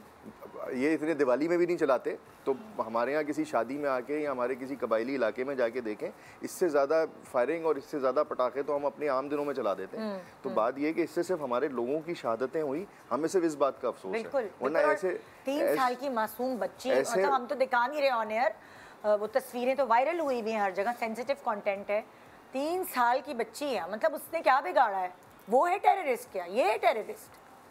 सिविलियन क्वार्टर्स को निशाना बना के सिविलियन घरों को, 4 घर हैं वो, उनको लिटरली मलबा बना दिया गया और उसके ऊपर सेलिब्रेशन हो रही है। ठीक है, आपकी मर्जी, आप करें। अच्छा, लेकिन शफात, इसके बावजूद आप ये देखें, मैं सुबह से मैं भी थोड़ा सा स्क्रॉल कर रहा हूँ, इंडियन न्यूज़ चैनल्स भी देखे, मैंने उनके कुछ अखबारात भी पढ़े और उनकी सोशल मीडिया साइट्स पे भी गया। अभी तक इंडिया ने ये क्लेम नहीं कर सका कि पाकिस्तान की जो भी स्ट्राइक हुई है उससे उनका कोई सिविलियन मरा, उनका कोई बच्चा जो है मरा। उन्होंने, अच्छा उनके फ़ौजी मारे गए, वो उसको क्लेम नहीं कर रहे हैं, उसको ओन नहीं कर रहे हैं। हमारी इतलात के मुताबिक उनके 40-50 फ़ौजी अब तक मारे जा चुके हैं। अच्छा, वो तो जब उनका जहाज़ गिरा था वो तब भी ओन नहीं कर रहे थे, हम उनको उनके पार्ट्स दिखा रहे थे, उसके लगे हुए झंडे दिखा रहे थे, वो जब भी नहीं मान रहे थे कि हमारा जहाज़ नहीं गिरा। लेकिन जो अटैक उनके ऊपर हुआ था, टेररिज्म का एक सबूत था, और जो इल्ज़ाम वो हमारे ऊपर लगा रहे, तो वहाँ पर भी कहाँ थे उनके मुहाफ़िज़? कौन था उनको बचाने वाला? कोई था ही नहीं इर्द गिर्द। खुद जब मैं इंडियन न्यूज़ देखती हूँ तो वहाँ पे बैठे हुए लोग यही कह रहे थे कि वहाँ कोई नहीं था हमारी हिफाजत करने के लिए। Exactly. एक बड़ा ही आप देखिए ना कितनी आयरनी और कितनी चीज़ें आपस में मैच करती हैं कि एक जगह पे एक रैंडम टेररिस्ट ग्रुप अटैक करता है और उसका सबूत ढूंढे बगैर एक मुल्क के ऊपर अटैक कर दिया जाता है और उस पर इल्ज़ाम लगाया जाता है कि इन्होंने किया और पूरी कुव्वत से, टेक्निकली उन्होंने पूरी कुव्वत से अटैक किया पाकिस्तान के ऊपर। ये इसराइल और गज़ा और इंडिया और पाकिस्तान की सिनेरियोस कितने मैच होते हैं यहाँ पे। हमारा इससे कोई ताल्लुक नहीं है कि किसने किया, जिसने भी किसी मासूम सिविलियन को, किसी आम शहरी को, किसी बेगुनाह शहरी को मारा है, उसने गलत किया है। लेकिन जो सेलिब्रेट कर रहे हैं इन लोगों का मारे जाना, ख़ास तौर पे बॉर्डर पार बैठे हमारे कुछ लोग जो कि इन चीज़ों के ऊपर बड़े भंगड़े डाल रहे हैं, मुझे अफसोस है उन लोगों की ज़हनियत पे। और कहना नहीं चाहिए आज का दिन इन लोगों को अहमियत देने का नहीं है, लेकिन ख़ुद हमारी सफ़ों में भी ऐसे बहुत सारे लोग मौजूद हैं कि जो आज इस बात पे बड़ी खुशियाँ मना रहे हैं कि देखा कैसा करारा जवाब मिल गया। बड़े अफसोस की बात है। होना नहीं चाहिए ऐसे कि एक मुल्क के ऊपर जब ऐसा वक्त पड़े तो उसके अंदर ऐसी रिफ्ट्स और ऐसी डिवीजन सामने आए। आप देख रहे होंगे कि ऐसे सबको बुलाना चाहिए, मुझे लगता है सब कुछ बुला देना चाहिए, इकट्ठे होने का वक्त है। दुआएं ऐसी जिसका वित्त हमारे लोग जो हैं करें। जी हाँ, देखें जाहिर है बुजुर्गों की दुआओं में भी ताकत होती है। बेशक। अभी जो इतनी गुफ्तगू चल रही थी तो उसके अंदर मैं ये गौर कर रहा था कि इस्लाम जो है ना, वो देखें बहुत ईमान का लफ्ज़ ही अमन से बना है, तो इसमें दावत ही अमन की है। ये कभी भी ये ख़ुद अटैक करने की तालीम नहीं देता। यही वजह है कि रसूल पाक सल्लल्लाहु अलैहि वसल्लम भी हिजरत फरमा के खामोशी से मदीना तैयबा चले गए थे और वहाँ भी पीसफुली रह रहे थे, फिर भी कुफ़ार लड़ने के लिए वहाँ आए। ग़ज़वा बदर जो है वो मुश्रिकीन निकल के वहाँ हुआ है। तो इस्लाम सलामती से है, ईमान अमन से है। ये हमें हमेशा पीसफुल रहने का दर्ज देता है। और साथ में इसके पूरे जो वो उसूल बताया गया उसमें सख्ती से ये बताया गया है कि कभी भी अगर दुश्मन में लड़ाई हो भी जाए, उसके अटैक के कुछ उसूल इस्लाम ने मुतारफ़ कराएँ। एक तो उसमें ख़वातीन पर अटैक नहीं होगा और सिविल सोसाइटी पर अटैक नहीं होगा, बूढ़ों पे नहीं होगा, बच्चों को उसमें टारगेट नहीं किया जाएगा, इवन दरख्त नहीं काटे जाएंगे, पानी वहाँ पे बर्बाद नहीं किया जाएगा, बहुत सारी चीज़ें बताएंगी। ये तो मैंने मोटे मोटे पॉइंट्स बता दिए, बाकी जो जंगी है उन्हीं से जंग की जाएगी। आप अभी उनसे कॉमन से सवाल कर रही थी ख़वातीन के हवाले से, तो हमारी तो हिस्ट्री के अंदर ये मिलता है कि ख़वातीन भी अगर कभी जंग में शामिल हुई हैं तो उन्होंने अपनी खिदमात भी अंजाम दी हैं। पानी पिलाना, मरहम पट्टी करना, और इसी तरह हौसला अफजाई करना। ख़ुद जो करबला में हुआ हज़रत बीबी ज़ैनब का वाक़या हमारे लिए पूरी हिम्मत वाला एक बायस बनता है, लेकिन वो लोग भी अमन का पैगाम लेकर गए थे। तो हमें तो सबसे पहले ही अमन का पैगाम दिया गया, और हमारी फ़ौज भी आखिरी हद तक ये कोशिश करी कि जी इंडिया से हमारा कोई इस तरह का आमना सामना ना हो, लेकिन हम भरपूर अल्हम्दुलिल्लाह तैयार है। तो उसके जवाब तो ज़ाहिर है हमारी वो आर्मी हो चाहे नेवी हो, शुरुआत उन्होंने की, तो हम चुप तो नहीं बैठेंगे। जी हाँ, तो चुप तो नहीं बैठेंगे। और माशाल्लाह ये मैंने कहा ना, ये इस्लाम का एक किला है पाकिस्तान, और ये सिर्फ पाकिस्तान के लिए पूरी दुनिया आलम इस्लाम की इसके ऊपर एक वो रिलाई करती है। उसमें अरब कंट्रीज़ भी हैं और सारी मुस्लिम कंट्रीज़ हैं। अभी जो ब्रेक में बात पूछ रही है कि तारीख के लिहाज से क्या हमारे को वाक़या जैसे एक छोटे से ब्रेक के बाद आके मैं इसे कंटिन्यू करूँगी, तो हमारे साथ रहेगा good morning Pakistan. Welcome back, good morning Pakistan. आज आप हमारा इस तरह के शोज़ हम नहीं करते, लेकिन आज हमें लगा कि इस तरह का शो करना एक ज़रूरी शो होगा। हमारी आवाम जो बहुत सारी ख़वातीन देखती हैं ना टीवी, वो न्यूज़ चैनल्स कम ही लगाती हैं, उनके घर में शायद उनके घर के मर्दों ने लगाया हुआ होता है, वो इसीलिए बैठती हैं सुबह सुबह कि वो थोड़ी रिलैक्स हों, थोड़ा सा एक लाइटर मूड में दिन शुरू करें।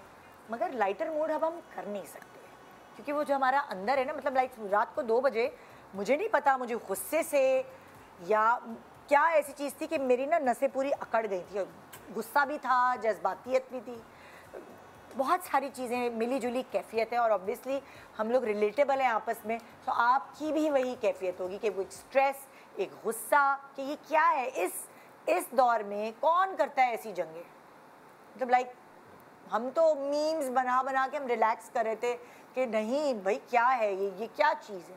हमारे नौजवान नस्ल उसको बहुत हल्का और लाइट हम लोग ले रहे थे, मगर भारत चाहता ज़रूर है कि इस एग्रेशन को मज़ीद फैलाए, और वो तप रहे थे इस बात पर जब हमारे लोग मीम्स बना रहे थे और इसको रिलैक्सेशन का एक मुजाहिरा कर रहे थे कि भागते रहो, कुछ नहीं हो रहा हमें। ये मेरे ख्याल में एक ट्रस्ट भी है हम लोगों का अपने डिफेंस कैपेबिलिटीज पे, कि इतना आप लोग नहीं आ सकते, इस हद तक आप नहीं जा सकते, और अगर वो जाना चाहते हैं, जो कि लग रहा है कि वो जाना चाहते हैं, तो हमने भी चूड़ियां नहीं पहनी हुई ना, हम भी नहीं बच्चों कल रात तो बताया मेरे ख्याल में, क्योंकि अभी तक इंडिया ने ऑपरेशन सिंदूर जो उन्होंने शुरू किया था उसको अबैंडन नहीं किया। अच्छा। अभी तक उसके इख्तिताम का ऐलान, तो वो जो सफेद झंडे लहरा रहे हैं वो क्या कर रहे हैं? वो बॉर्डर पे जा रहे हैं, जहाँ से भागे हैं छोड़ के पोस्टें, वो तो भागेंगे, लेकिन ओवरऑल अभी तक ऑपरेशन जारी है।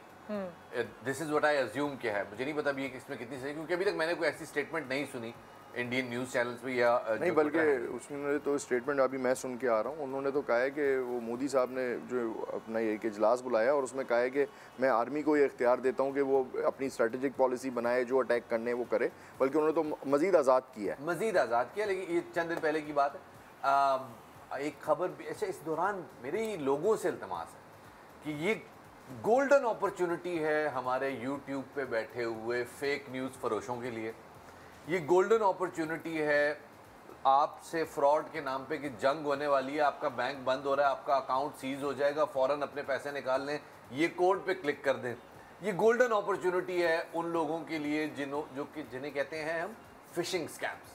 ये जो फिशिंग स्कैम्स चलाने वाले हैं, इन लोगों के लिए खुदारा अपने जज्बातियात, अपने हुब्बुल वतनी को एक तरफ रखते हुए दिमाग जो है ना वो आप लोगों ने एक्टिव रखना है, और किसी भी सूरत इस किस्म के लोगों को मार्जिन नहीं देना कि वो स्कैम चले, क्योंकि इस वक्त वॉरफेयर सिर्फ बॉर्डर पे नहीं है, वॉरफेयर इस वक्त जो आपके हाथ में डिवाइस है, इस डिवाइस में भी जंग चल रही है, और बहुत सारे लोग इस वक्त सैकड़ों लाखों की तादाद में आपकी डिवाइस का डेटा फेच करना चाहते हैं, आपके पैसे खींचना चाहते हैं, मकसद उसका यही। और कल को एक बड़ी अजीब बात है, कुछ अर्सा पहले इसी तरह पाकिस्तान का एक पड़ोसी मुल्क के साथ स्टैंड ऑफ हुआ, और पता ये चला कि एक बहुत की मूवमेंट पे एक साहब जो हैं उनकी मूवमेंट डिटेक्ट हो गई, बिकॉज उनका फ़ोन जो है वो अंडर सर्वेलेंस था, तो दुश्मन ने उनकी मूवमेंट डिटेक्ट कर ली। ये मैंने बहुत सुपरफिशियल बात की, इसकी बहुत ज़्यादा डिटेल्स हैं। वो साहब अपनी उस बेहतियाती की वजह से आखिरी हद की सज़ा तक गए, सिर्फ उसे एक बेहतियाती की वजह से। तो आपने, आपके ऊपर वो वाली जिम्मेदारियाँ नहीं कि आपने फ़ोन जो है मुकम्मल बंद रखने हैं। अलबत्ता फेक न्यूज़, जैसे कोई कहे कि जी फलाना डैम पे हमला हो गया, डैम टूट गया, अब सैलाब आएगा, इलाके खाली करें। Fake hooters, fake announcement, fake ये जो व्लॉग्स करते हैं लोग, इन लोगों से होशियार रहना, ये असल वॉरफेयर। क्योंकि देखिए बहुत इंस्टा पे बहुत सारी या फेसबुक पे बहुत सारी जाली खबरें भी हैं। मेरे ख्याल से न्यूज़ चैनल्स फॉलो करें तो थोड़ी आपको ऑथेंटिक चीज़ मिलेगी, बजाय इसके कि आप ये कहें कि अच्छा टीवी लगाने के बजाय हम मोबाइल पर ही बैठे हुए हैं बिस्तर पे, तो चलो वही लगा लें। अब लोग न्यूज़ चैनल फॉलो नहीं करते, माजरत के साथ। न्यूज़ चैनल का टाइम इज ओवर। लोग इंडिपेंडेंट जर्नलिस्ट को फॉलो करते हैं कि उसकी खबर सच्ची होती है, वो उसका मूड है। अगर उस दिन वो देशभक्त है तो वो अच्छी खबरें दे देगा आपको, हुब्बुल वतनी वाली खबरें देगा। लेकिन उस दिन अगर उसको कोई फौज से गिले शिकवे हैं तो वो पैनिक और हैवॉक फैलाएगा। तो ऐसे लोगों को आइडेंटिफाई करें और ऐसे लोगों को आइडेंटिफाई करके अपनी जिम्मेदारी समझें कि फेक न्यूज़ पे बिलीव नहीं करना और फैलाना भी नहीं है, क्योंकि यहाँ फॉरवर्ड मैसेजिंग का सिस्टम बहुत ज़्यादा है। किसी को फेक न्यूज़ मिली, आगे भी ख़ानदान में भेज दो व्हाट्सएप पे। सो इस वक्त हम सब ने ना कंपोज्ड रहना है, बजाय इसके कि उधर और उधर उधर इधर उधर। चंद दिन पहले एक लेटर आया जब ये पुलवामा का पहलगाम का अटैक हुआ, तो एक लेटर सर्कुलेट हुआ कि जी पाकिस्तान आर्मी के अंदर इतने इतने सैकड़ों अफसरान ने इस्तीफ़ा दे दिया। और वो लेटर जो है वो हर ग्रुप में आ रहा है, सब लोग शेयर कर रहे हैं, बड़े पढ़े लिखे लोग शेयर कर रहे थे जिनसे मेरी तवक्को नहीं थी। जब वो हमने स्क्रॉल करके नीचे किया ना, तो उसमें वो जो रेजिग्नेशन लेटर था, इज्तिमाई रेजिग्नेशन लेटर सपोजिटली, उसके नीचे लिखा हुआ था पाकिस्तान जिंदाबाद, वो जे से लिखा हुआ था। तो मैंने कहा यार आप इतना तो देख लो। अच्छा आप ये भी छोड़े, वो जो हानिया ने बेचारी ने कुछ ऐसा लिखा ही नहीं, उसकी कोई इंस्टा के वो फेक बना के कि उसने कोई बयान दिया इस तरह और वो पूरी वायरल कर दी। फिर उसको आके इंस्टा पे लिखना पड़ा कि भाई ये मेरे नाम से फेक एक चीज़ जो है इधर उधर वायरल हो रही है, ये मैंने कुछ ऐसा नहीं कहा, ना लिखा है अपने इंस्टाग्राम पे। एक और अहम बात मैं चाहूँगा कि यहाँ पे अपने सारे देखने वाले, चाहने वाले, हमारे चूँकि हर मज़हब, ज़ुबान, रंग, नस्ल से ताल्लुक़ रखने वाले लोग इस प्रोग्राम को, जो कि पाकिस्तान का मेरे ख्याल में सबसे ज़्यादा देखा जाने वाला undoubtedly for the last 1 decade at least program है माशाल्लाह, इस प्लेटफॉर्म को माशाल्लाह माशाल्लाह कम से कम 1 डेकेड तो हो गई है कि सबसे ज़्यादा देखा जाने वाला प्रोग्राम है। लोग किसी एक मजहबी तबके के खिलाफ नफरत फैला सकते हैं, फैलाते हैं जानते बूझते हुए, ये समझ के कि शायद पाकिस्तान में सिर्फ एक ही रंग और एक ही नस्ल और एक ही मज़हब के लोग बसते हैं। सारे मज़हब में रहने वाले लोग हमारे भाई हैं, हम उनसे प्यार करते हैं, वो पाकिस्तानी हैं, हमारा उनसे एक ताल्लुक़ है, एक इंसानियत का ताल्लुक़ है, हमारा उनसे एक एहतराम का ताल्लुक़ है, वतनियत का ताल्लुक़ है।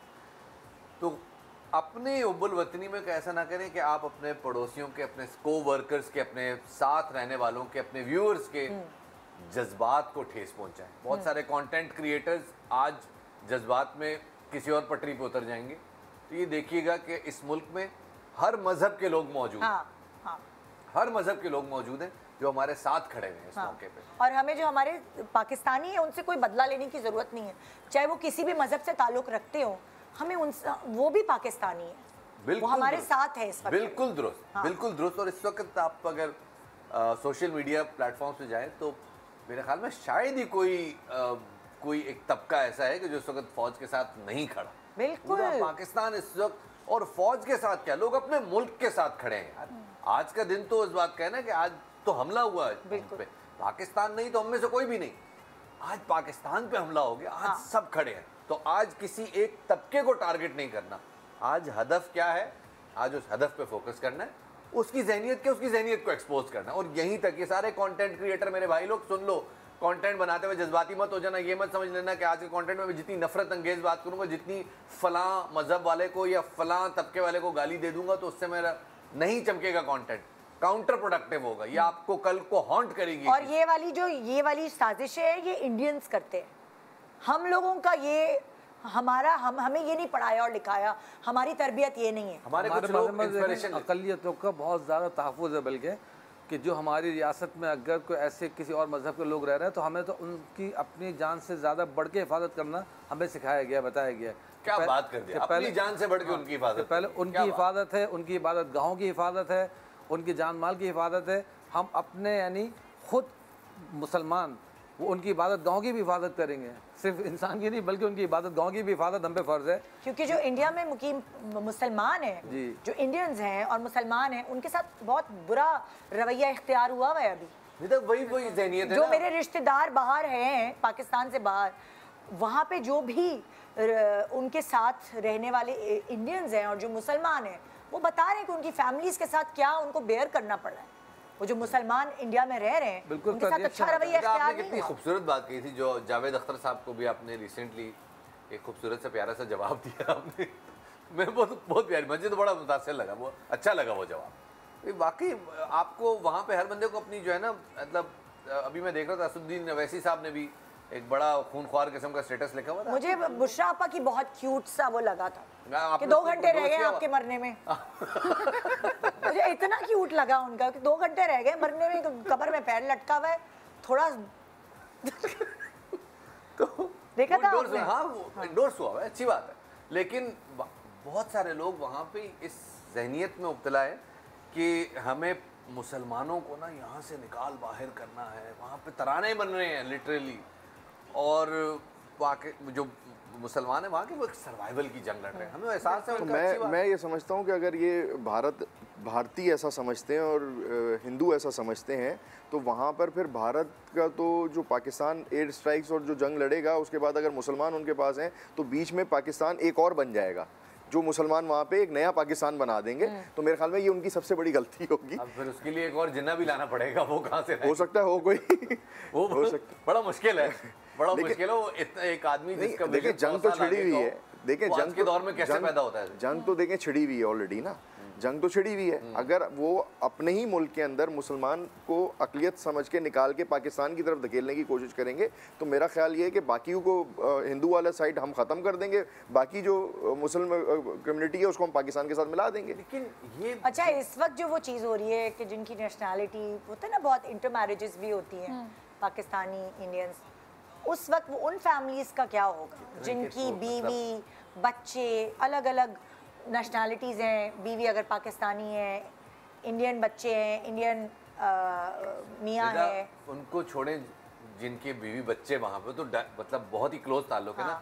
इस दफ्तर में जहाँ मौजूद हैं, इस बिल्डिंग में कितने ही ऐसे लोग हैं जिनका आधा खानदान तो उधर है, बिल्कुल, खालाएं उधर हैं, चचा उधर हैं। अच्छा, खानदान फिर भी बेयरेबल है। आप सोचें, प्रेग्नेंट औरतें, छोटे छोटे बच्चों की दूध लैक्टेशन पे जो बच्चे हैं, मतलब लाइक मदर फीड पर हैं, उनको अलग किया जा रहा है। ये तो बहुत ही तकलीफ दे और दर्दनाक चीज़ है। और उसके ऊपर सेलिब्रेशन है। मुझे सबसे ज़्यादा, आप पॉलिसीज़ जो भी बनाएं, पॉलिसीज़ बनाना, हुकूमतें इसी किस्म की जाहिलाना पॉलिसीज़ बनाती हैं, कोई हुकूमत सेन पॉलिसीज़ नहीं बनाती। लेकिन आवाम तो समझदार होती है, आवाम तो लोग हुकूमती पॉलिसीज़ से आज़ाद होती है। आवाम उन बच्चों के ऊपर जिनका इलाज नहीं हो पा रहा, उसके ऊपर ट्विटर पे तड़ियाँ लगा रही है कि अपने मुल्क जाओ, ये करो, ये बहुत ही नीच और काफी कमजोरी का मुजाहिरा है। हाँ। बहुत कमजोर लोग हैं। हमारी साइड के लोगों ने ऐसा कुछ भी नहीं कभी भी नहीं किया। शुक्र है अल्हम्दुलिल्लाह कि ऐसा कभी भी नहीं किया। इंसानियत है ना ये, तो क्या आप इंसानियत नहीं है उनके अंदर, मर चुकी है। वैसे शफात, हम क्योंकि भारतीय साइड की लोकल ऑन ग्राउंड सूरत हाल नहीं जानते, लेकिन मेरा अपना ख्याल ये है कि मोदी के इस फैसले से कोई भी भारतीय खुश नहीं होगा। कोई भी कौम का बंदा ये नहीं चाहेगा कि उसके मुल्क के लोग भी मारे जाएं। देखिए पाकिस्तान भी तो स्ट्राइक अल्टीमेटली कर रहा है ना, अगर उनके फौजी मारे जा रहे हैं तो उनके घर में भी तो लाशें गिरेंगी ना। ऐसा तो नहीं है कि सिर्फ हमारे घर में लाशें गिरेंगी, तो लाशें तो उनके यहाँ भी गिरनी है। अगर हमारे यहाँ से जनाजे उठेंगे तो उनको भी लोगों के यहाँ जनाजे उठाने पड़ेंगे। लोग ये बात कर रहे हैं जो आप कह रहे हैं ना, ठीक है ना, वहाँ के लोग मुखालफत कर रहे हैं, पब्लिक वो इस चीज़ को पसंद नहीं कर रही। वो खुद जंग को कौन पसंद करता है मुझे बताएं। आवाम तो वो बिल्कुल नहीं चाह रही। वहाँ के एक्टर एक्ट्रेस उनकी तरफ से भी डिस्करेज किया जा रहा है और पब्लिक में से भी किया जाता है। और दूसरा जो जेनजी है, जो हमारी न्यू जनरेशन है, ये लोग तो जो पढ़े लिखे हैं, ये तो इस चीज़ के खिलाफ हैं। ऐसी जंगों के बाद आपको एक तरक्की का नया सफर से फिर शुरू करना पड़ता है। मैं एक बात बताऊँ आपको, विद ऑल ड्यू रिस्पेक्ट, आप ये कहते हैं कि जंग किसको अच्छी लगती है? भाई जिनको जंगी जुनून होता है ना, जिनको ये बताया गया है कि तुम तो बहुत अजीम थे, तुमने तो दुनिया को सारे कॉन्सेप्ट दिए, तुम तो बहुत अजीम पढ़ी लिखी कौम थे, ये तो मुसलमानों ने आके तुम्हें खराब कर दिया। ये कॉन्सेप्ट आप देखें कि नेतन्याहू वाली पार्टी के भी हैं, इसराइलियों के भी हैं, और ये कॉन्सेप्ट अब इंडिया में भी डेवलप होने शुरू हो गए जब से मोदी हुकूमत आई है पिछले 8 सालों से। हो क्या रहा है, मुसलमानों की एक टारगेटेड, मैं आपको एक बड़ी एक दिलदोज कहानी सुनाऊं यहाँ पे। 1988 में बल्कि अभी आप में से कई लोग, अगर आप लोग स्क्रॉल करें तो आपको जो इंडियन हार्डकोर अकाउंट्स है ना, वो गोभी के फूल की तस्वीरें शेयर करते हुए नजर आएंगे। गोभी का फूल जो लगा हुआ होता है ना, उसकी तस्वीरें शेयर करते हुए नजर आएंगे, और वो कहेंगे कि जी गोभी उगाने का वक्त आ गया। पूरी इंडियन मीडिया में, जो भक्त मीडिया जिसको हम कहते हैं, ये गोभियों की बात कर रहे हैं, और लोग हमारे इसको एक मीम समझ रहे हैं, उनको नहीं मालूम कि इसकी बैकग्राउंड स्टोरी क्या है। बैकग्राउंड सुने और उस जहनियत का अंदाज़ा लगाएं जिस जहनियत को हम एड्रेस करना चाह रहे हैं और जिस जहनियत से हमारा मुकाबला है। 1988 में तहरीक शुरू होती है कि जो राम जन्मभूमि है, बाबरी मस्जिद जहाँ मौजूद थी, इसको रीइंस्टेट किया जाए, और मुसिर थे कि इसको इस मस्जिद को गिराया जाए। टेंशनें बढ़ने लगी, जानबूझ के उस वक्त की जो इंतहा पसंद जमातें थी, जिनकी अब हुकूमत है, जो उस वक्त डीप स्टेट कहलाती थी इंडिया में, उन जमातों ने उन इलाकों में जहाँ मुस्लिम आबादियाँ थी वहाँ ऐसे लोग भेजने शुरू किए कि जो इस हेट स्पीच का प्रचार करें। फसादात हुए, मुसलमानों का कत्लेआम शुरू हुआ। एक गांव में 100 मुसलमान कत्ल कर दिए गए रातों रात। इंतजामिया ने उनको एक इज्तिमाई कब्र में दफनाया और उनकी लाशों को छुपाने के लिए उस पर गोभी काश्त करी।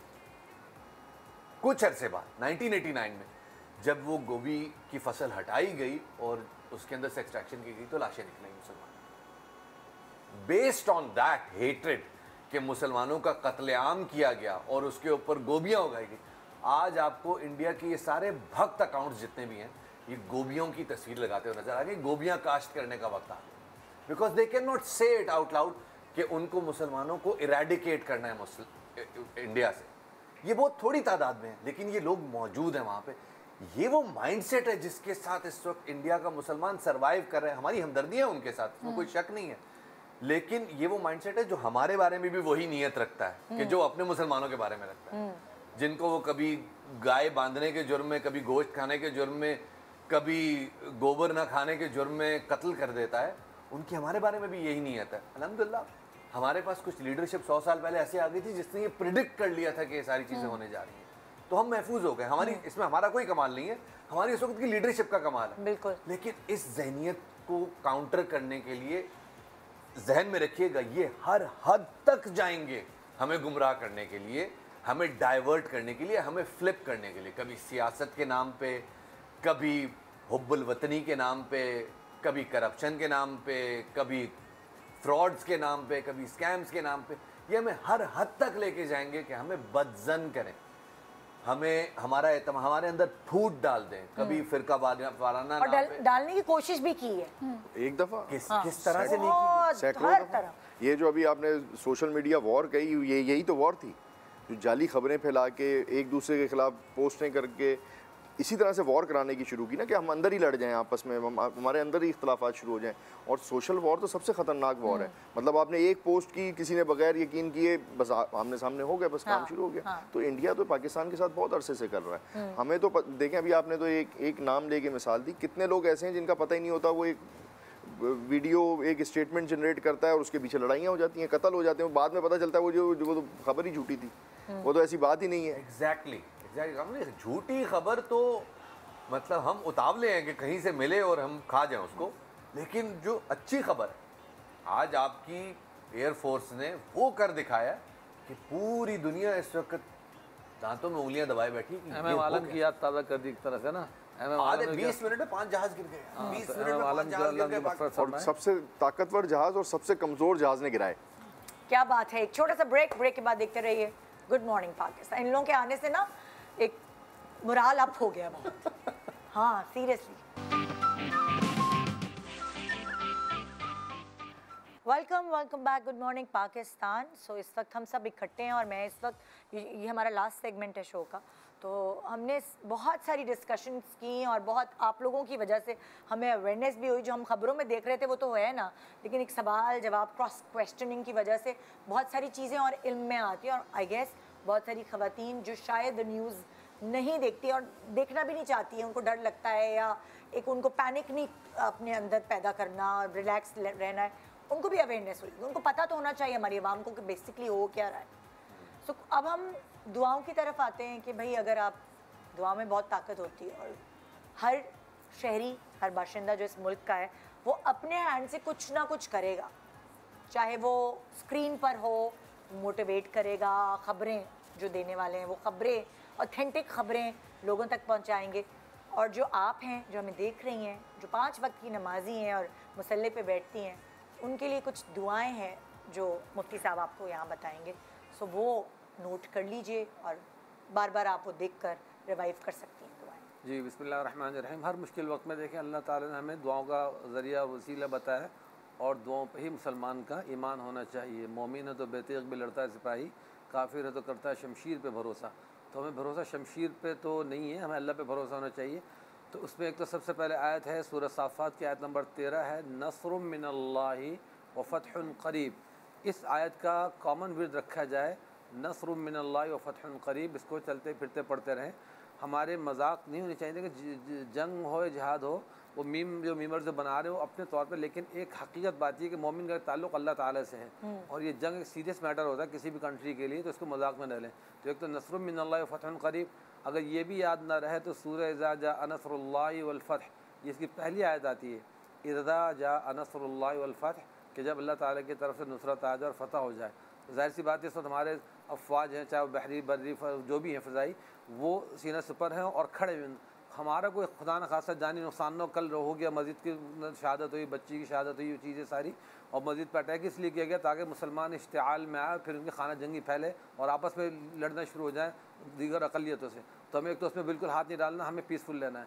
इज़ा जाअ नस्रुल्लाहि वल फ़त्ह, तीसरी सूरत है सूरह फ़तह, वहाँ शुरू ही वो इन्ना फ़तहना लका फ़तहम मुबीना से होती है। जिसका पहला वर्ड है इन्ना फ़तहना लका फ़तहम मुबीना, कि बिलाशुबह हमने आपको फ़तह मुबीन अता फ़रमाई है। तो इसका भी विर्द रखें।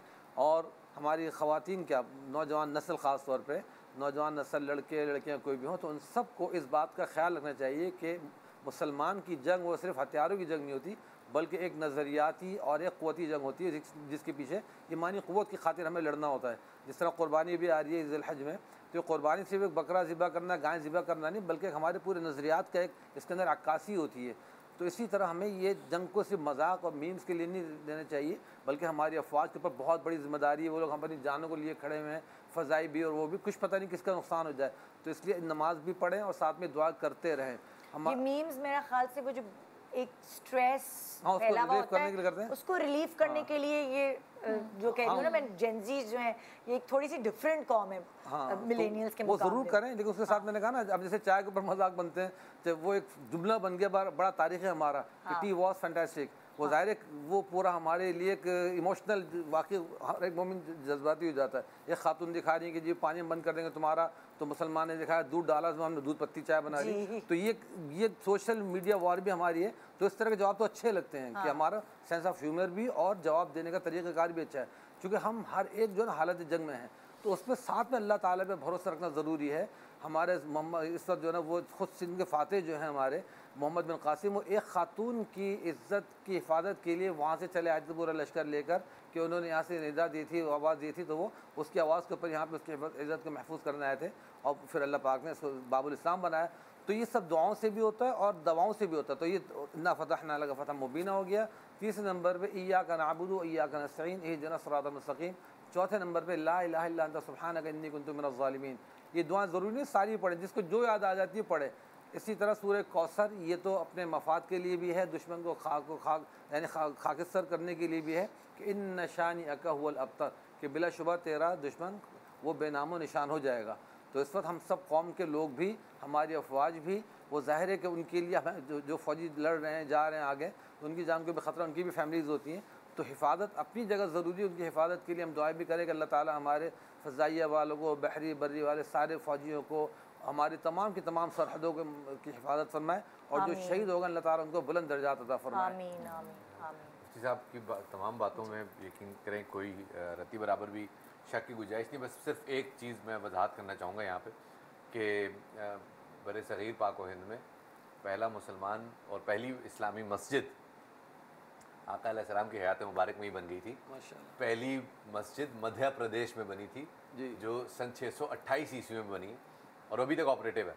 और उसी ज़माने में अरब ताजिर जो हैं ये मालाबार आइलैंड जो कि अब लक्षद्वीप आइलैंड्स कहलाते हैं, वहाँ की पूरी आबादी जो थी वो रसूलुल्लाह की ज़िंदगी में मुसलमान हो चुकी थी, वफ्द गया था और तभी ये लोग यहाँ पे मुसलमान मौजूद थे। हम भी कुछ कहना चाहोगे? हम अपने प्रोग्राम को फिर वाइंड अप करेंगे। ऑब्वियसली सारी बातें और सब चीज़ें अब न्यूज़ चैनल्स के थ्रू आप तक पहुँचेंगी।